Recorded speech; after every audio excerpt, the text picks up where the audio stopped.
Everyone, welcome back to my channel. So guys, you can see आज की जो update है that is regarding BHEL। As you all know, Bharat heavy electricals limited में vacancies announce हुई हैं for the post of engineer trainee and supervisor trainee. So if you are having diploma BTech, अगर आप freshers हो then you are eligible. Okay, so let me show you. देखो यहाँ पे आप देख सकते हो recruitment of engineer trainees and supervisor trainee 2025। ठीक है, तो इसका डिटेल एडवर्टाइजमेंट आपको मेरे चैनल में मिल जाएगा और आप इसके ऑफिशियल वेबसाइट से भी डाउनलोड कर सकते हो। तो यहाँ पे आप देख सकते हो इसके regarding today I will discuss in detail जो इसका एग्जामिनेशन पैटर्न है, क्या सिलेक्शन प्रोसेस है, ठीक है, और क्या इसका सिलेबस है, ऑफिशियल सिलेबस, तो वो मैं आपको बताने वाली हूँ। ठीक है, सो मेरे को इसका वैकेंसीज जो है category wise, late me show you.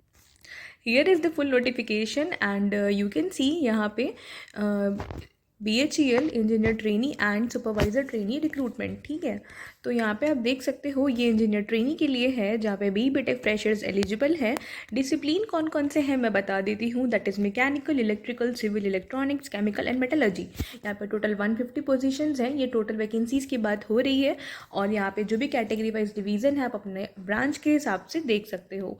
और देखो ये टेंटेटिव प्लेस ऑफ पोस्टिंग है, ये अकॉर्डिंग टू आपके ब्रांच के हिसाब से होती है। लाइक मैकेनिकल के प्लांट्स जहाँ पे हैं और इलेक्ट्रिकल के है, जैसे सिविल का पावर सेक्टर साइट्स में आपको पोस्टिंग मिल सकती है, इलेक्ट्रॉनिक्स में बैंगलोर में है इनका। ठीक है, तो इस तरीके से है। और यहाँ पे 250 सुपरवाइजर ट्रेनी के पोजीशंस हैं जहाँ पर डिप्लोमा फ्रेशर्स एलिजिबल हो। You can see branches are mechanical, electrical, civil and electronics. तो ये काफ़ी अच्छी अपॉर्चुनिटी है फॉर यू ऑल। यहाँ पे आप देख सकते हो टेंटेटिव प्लेसेस ऑफ पोस्टिंग यहाँ पे मेंशन है। ठीक है, बाकी यहाँ पे इन डिटेल आपको दिया गया है दैट इनके मैन्युफैक्चरिंग यूनिट्स कौन कौन सी हैं, पावर सेक्टर कौन कौन सी हैं। सो आप इंटरेस्टेड हो तो ये आप डिटेल में यहाँ पे पढ़ लेना। ठीक है, मैं इसके सिलेक्शन प्रोसेस की बात कर लेती हूँ। एज लिमिट आप देख सकते हो इंजीनियर ट्रेनिंग के लिए 27 ईयर्स है और अगर आपके पास मास्टर्स है दैट इज़ ME MTech और MBA तो आपको 2 साल का रिलैक्सेशन मिल जाएगा। वैसे ही सेम सुपरवाइजर ट्रेनिंग के लिए भी है। You can C 27 years for unreserved category and if you are having category then you will get age relaxation according to your category. So ये सारी बातें हो गई और इसके बाद जो इसका सिलेक्शन प्रोसेस है वो देखो यहाँ पर इंजीनियर ट्रेनी के लिए है। ठीक है, इंजीनियर ट्रेनी का क्या है, आपका कंप्यूटर बेस्ड एग्जामिनेशन होगा और उसके बाद 1:5 में वो सेलेक्ट करेंगे फॉर द आपका इंटरव्यू। ठीक है, in the ratio of 1:5 it means अगर वहाँ पे 2 सीट है total 10 people will be called for the interview according to your discipline and according to your category. So ये कैटेगरी वाइज होगा। देखो यहाँ पे क्लियरली मेंशन है 1:5 विल बी देयर। उसके बाद आपका इंटरव्यू होगा और जो फाइनल मेरिट लिस्ट है ना वो किस तरीके से बनेगी, 75% जो वेटेज आपका दिया जाएगा वो आपको कम्प्लीटली मिलेगा आपकी कंप्यूटर बेस्ड एग्जामिनेशंस को और 25% आपका इंटरव्यू रहेगा। तो इस बात को आप क्लियरली अच्छे से ध्यान में रखना कि आपका जो रिटन पेपर है ना वो काफ़ी अच्छा जाए बिकॉज वो अच्छा खासा उसका वेटेज रहने वाला है, that is 75% and it matters a lot. उसके बाद 25% जो है वो आपका इंटरव्यू को दिया जाएगा। ठीक है, तो ये बात हो गई इंजीनियर ट्रेनी के लिए। Now coming to supervisor trainee, you can see यहाँ पे 2 स्टेज प्रोसेस होने वाला है for you all and you can see this is computer based examination जो कि हमारा first stage. And after having this exam आपको क्या मिलेगा, 1:3 में मेरिट में आपको शॉर्टलिस्ट किया जाएगा फॉर द डॉक्यूमेंट वेरिफिकेशन। तो यार देखो मैं क्लियरली बता दे रही हूँ, सुपरवाइजर ट्रेनिंग के लिए आपको सबसे अच्छा परफॉर्म जो करना है वो रिटन टेस्ट में करना है because DV is not in your final merit list. जो आपका सिलेक्शन क्राइटेरिया है ना यहाँ पे देखो क्लियरली लिखा है, the final merit list shall be prepared only on the basis of आपका कंप्यूटर बेस्ड एग्जामिनेशन स्कोर, क्योंकि DV का कोई यहाँ पे स्कोर नहीं है और जिनका भी अच्छा स्कोर होगा टॉप वाले होंगे और अगर उनका डॉक्यूमेंट वेरिफिकेशन फाइनल हुआ it means they will be selected against these vacancies. और देखो एक बात और भी है, ये इतने ज़्यादा क्वालिफाई करा रहे हैं बिकॉज कभी कभी क्या होता है कि अगर इक्वल नंबर ऑफ वैकेंसीज वो शॉर्टलिस्ट करेंगे DV के लिए तो अगर किसी का डॉक्यूमेंट वेरिफिकेशन में कुछ प्रॉब्लम आती है तो फिर इनको या तो वो सीट वैकेंट रह जाती है या तो वो वेटिंग लिस्ट क्लियर निकालें। ठीक है, तो इस तरीके से चीज़ें हैं तो इन्होंने एक बार में ही 1:3 कॉल कर लेंगे ये, उसके बाद ये DV करेंगे। तो ये सारी चीज़ें हो गई। अब इसका एग्ज़ाम पैटर्न और जो डिटेल सिलेबस है उसके बात कर लेते हैं। ये देखो, ये इनका BHEL का एग्जामिनेशन पैटर्न है। तो BHEL examination for induction as supervisor trainee के लिए बात हो रही है। यहाँ पे आपके 150 MCQ होंगे, ठीक है, जो कि आपका 2 लैंग्वेज में अवेलेबल होगा, इंग्लिश एंड हिंदी में। And for the English obviously आपका इंग्लिश में ही रहेगा। यहाँ पे आपके टोटल 4 सेक्शन होंगे।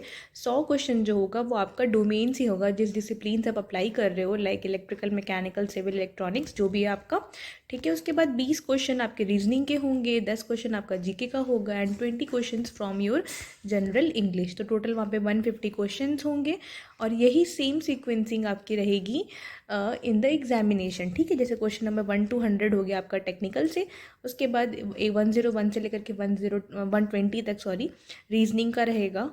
उसके बाद जीके का रहेगा 121 से 130 तक। उसके बाद बाकी के जो 20 क्वेश्चन है वो आपका जनरल इंग्लिश में रहेगा।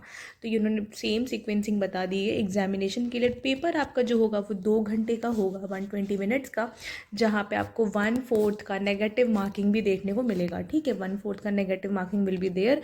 सो आप इसको ट्राई करना कि आपका कम से कम नेगेटिव हो, क्योंकि आपका जिससे CBT में अच्छा चांसेस बन सके। डिफिकल्टी लेवल ऑफ क्वेश्चन तो ये बता रहे, the question should be combination of very difficult around 20% रहेगा, और difficult around 60 to 70% and easy around 10 to 20%। इस तरीके से ये बता रहा है, ठीक है।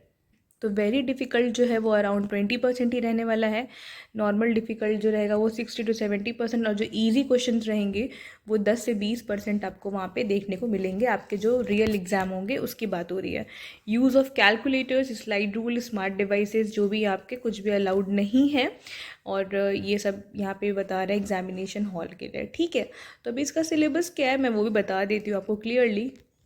देखो, आप अपने टेक्निकल के लिए आप अपना सब्जेक्ट्स पढ़ो। गेट लेवल का क्वेश्चंस नहीं रहेगा, उतना ज़्यादा टफ नहीं रहेगा। हाँ, क्वेश्चंस अच्छे रहेंगे। प्रीवियस ईयर PSUs के देख लो, इवन BHEL के भी प्रीवियस पेपर्स मेरे चैनल पे पड़े हुए हैं। वहाँ पे आप जाके अच्छे से उसको गो थ्रू कर लो, जिससे आपको अच्छा खासा आइडिया हो जाए पेपर के लेवल का। एंड वन मोर थिंग, जो आपका नॉन टेक पोर्शन है उस पर आप काफ़ी प्रैक्टिस करना, क्योंकि उनका नॉन टेक अच्छा लेवल का आया हुआ था, ठीक है। तो आपका टेक्निकल और ये नॉन टेक दोनों देख लेना। डिप्लोमा वालों के लिए मैं अपने पेपर्स वगैरह प्रीवियस ईयर के सुपरवाइजर ट्रेनी के जो भी जिन्होंने दिए होंगे जिस डिसिप्लिन से, वो आप अपने एक बार गो थ्रू हो लेना। और इलेक्ट्रॉनिक्स के लिए इंजीनियर ट्रेनी की तो अभी आई है, तो उसका प्रीवियस ईयर पेपर भी नहीं है। बाकी मैं उसका सिलेबस बताती हूँ आपको क्लियरली, उसमें क्या क्या इंपॉर्टेंट। ये देखो, ये यहाँ पे इंजीनियर ट्रेनिंग का सिलेबस है, लाइक ये केमिकल इंजीनियरिंग सिलेबस, ठीक है। ये सिविल का है, mechanical and then metallurgical, electrical and electronics. तो इलेक्ट्रॉनिक्स वाले इलेक्ट्रिकल का पेपर देख के जा सकते हैं, उससे उनको काफ़ी जो कॉमन सब्जेक्ट है उससे आइडिया मिल जाएगा। देख लो आप यहाँ पे इंजीनियरिंग मैथमेटिक्स पूछे गए, network, signals and systems, electronic devices, analog circuits. तो ये पूरा जो है ना गेट का सिलेबस है। तो गेट का सिलेबस आप प्रिपेयर करके जाओगे तो आपको काफ़ी हेल्प मिलेगा। और जो भी गेट दिए होंगे इस बार या दे रहे होंगे जिसमें आप ईयर हो रहे हैं, तो उससे उनका काफ़ी अच्छा खासा प्रिपरेशन होगा, बिकॉज आपका बैक टू बैक वैकेंसीज आने देखने को मिल रही हैं। मल्टीपल एग्जाम्स आपके इस बार होने वाले हैं। 2025 शुरू होते आपको काफ़ी अच्छी अच्छी अपॉर्चुनिटीज़ मिल रही हैं, ठीक है। सो ये टाइम अपने हाथ से मत जाने देना। जो भी मिल ले उसको अच्छे से आप पढ़ाई करो, प्रिपरेशन करो, अपना पूरा 100% बेस्ट एफर्ट दे करके। बाकी इसका जो सिलेबस है ना सुपरवाइजर ट्रेनी का, ये सिलेबस आपका सुपरवाइजर ट्रेनी का है, तो इसमें ज़्यादा टफ क्वेश्चंस नहीं होंगे। इसका पेपर भी देख लो, इलेक्ट्रिकल का ये सिलेबस है पूरा, ठीक है। और and this is electronics engineering syllabus. Basic आपका बेसिक इलेक्ट्रिकल, इलेक्ट्रॉनिक्स भी रहेगा, ADC digital, power electronics, NFT, ठीक है, कम्युनिकेशन, माइक्रो प्रोसेसर। तो ये सब आप अपना पढ़ के जाना। इसके जो भी MCQs, जो भी टेस्ट वगैरह अवेलेबल है, क्वेश्चंस आपको जो भी मिलते हैं, आप इसको अच्छे से गो थ्रू करके जा सकते हो। बाकी इसका ऑनलाइन एप्लीकेशन लिंक एक्टिव है 1 Feb से ही। मैंने लिंक भी अपने चैनल पर शेयर कर दिया हुआ है। सो 28 Feb तक इसकी ऑनलाइन एप्लीकेशन लिंक एक्टिव रहेगी। आप इसको अप्लाई कर दो timely, don't wait for the last date. Okay, so this was all about today update and this was all about BHEL. If you want to know something else, then let me know in my comment section and do subscribe this channel. Thank you guys. Thanks for watching.